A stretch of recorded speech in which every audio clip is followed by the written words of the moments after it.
दोस्तों, मेरा नाम अभिषेक बोहरा, मैं आरसीएम की सेकंड जनरेशन से हूँ और मेरे माता पिता जो मेरे सामने बैठे हुए चंदा सुरेंद्र कुमार बोहरा, उन्होंने सालों पहले एक बहुत ही अच्छा डिसीजन लिया था, आरसीएम अभियान से जुड़ने का डिसीजन। और इस एक डिसीजन की वजह से उन्होंने अपने और अपने बच्चों के जीवन को बहुत ही सुंदर बना दिया, बहुत ही खुशहाल बना दिया।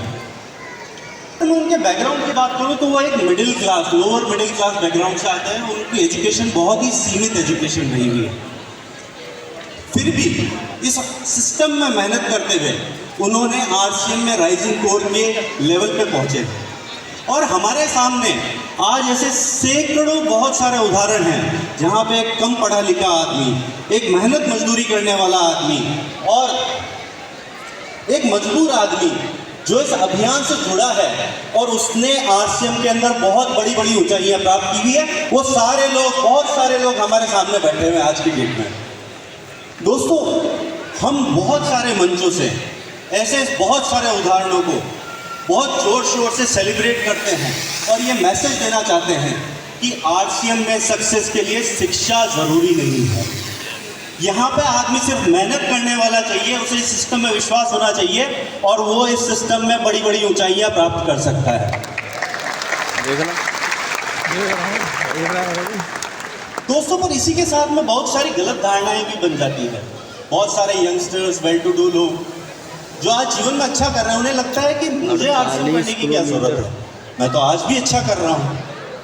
दोस्तों, इसी मिथ को तोड़ने के लिए मैं आज आपके सामने खड़ा हुआ हूँ। अगर मैं अपने एजुकेशन बैकग्राउंड की बात करूँ तो मैं एक इंजीनियर हूँ और उसके बाद में मैंने एमबीए किया फाइनेंस के अंदर। और अपने 13 साल के करियर के अंदर, कॉर्पोरेट करियर के अंदर, बड़ी बड़ी एमएनसीज, फाइनेंशियल फर्म्स के साथ में काम किया है, जैसे city bank, ICICI securities, S&P global.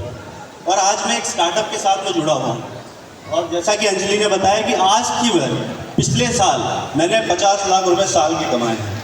फिर मैं आरसीएम में क्यों आया हूँ, क्या जरूरत पड़ गई मुझे आरसीएम में आने की? दोस्तों, पैसा मैंने बहुत कमाया है, जीवन में मेरे सारी सुख सुविधाएं हैं, बट जब भी मैं रात को सोता हूँ तो मुझे एक क्वेश्चन हमेशा परेशान करता रहता है, वो है कि ये कब तक चलेगा।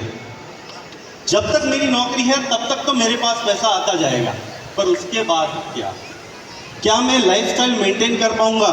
क्या मैं अपने बच्चों को उतना अच्छा भविष्य दे पाऊंगा? शायद नहीं। लेकिन इस परेशानी से जूझते हुए मैं बहुत सारे सॉल्यूशन ढूंढ रहा था, पर अपने आसपास में नहीं देख रहा था। पर जब मैं घर पे रहा 4 साल कोविड के समय, तो मैंने अपने माता पिता को देखा, अपने मामा मुकेश कोठारी जी को देखा और मुझे लगा कि मैं तो इधर उधर बेकार में घूम रहा हूँ। असली जीवन तो यहाँ जिया जा रहा है जहाँ पे आर्थिक आज़ादी है, यहाँ पे इतनी खुशहाली है। आदमी मेहनत कर रहा है पर वो इसलिए कर रहा है क्योंकि उससे उसे खुशी मिल रही है। दोस्तों, इसी सोच के साथ में मैं आरसीएम के साथ में जुड़ा हूँ। और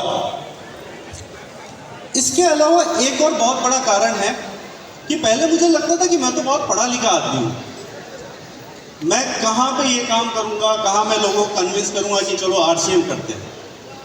क्यों आरसीएम के पैसे से कमाई हुई एजुकेशन की वजह से मेरे दिमाग में फितूर आ गया था कि मैं तो बहुत बेहतर हूँ लोगों से, मुझे ये काम करने की ज़रूरत नहीं है।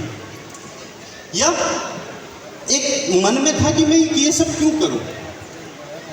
पर जब जीवन में मैं देखता हूँ कि आज मैं पैसा कमा रहा हूँ पर मेरा बॉस मुझे नकारा समझता है और मेरे जूनियर्स के जीवन का सबसे बड़ा कांटा मैं हूँ। पर जब मैं आरसीएम में देखता हूँ तो यहाँ पे अपलाइन सभी लोगों के लिए देवता है और डाउन लाइन सभी लीडर्स के लिए लाइफ लाइन है। दोस्तों, ऐसा सिस्टम आपको कहीं नहीं मिलेगा जहाँ पे हर एक आदमी आपकी सक्सेस में इन्वेस्टेड है, आपको बढ़ते हुए देखना चाहता है, आपको कमाते हुए देखना चाहता है। वो आपको केवल आरसीएम में ही मिलेगा। और दोस्तों, वो ये कल का आरसीएम नहीं रहा है। आज हमारे पास में हर आदमी ये समझा सकता है कि हेल्थ कार्ड का क्या फ़ायदा है या गामा ओरिजिनल का क्या फ़ायदा है, पर एक पढ़ा लिखा आदमी इन चीज़ों की बारीकियों को, टेक्निकलिटीज़ को समझ सकता है और बेहतर समझा सकता है।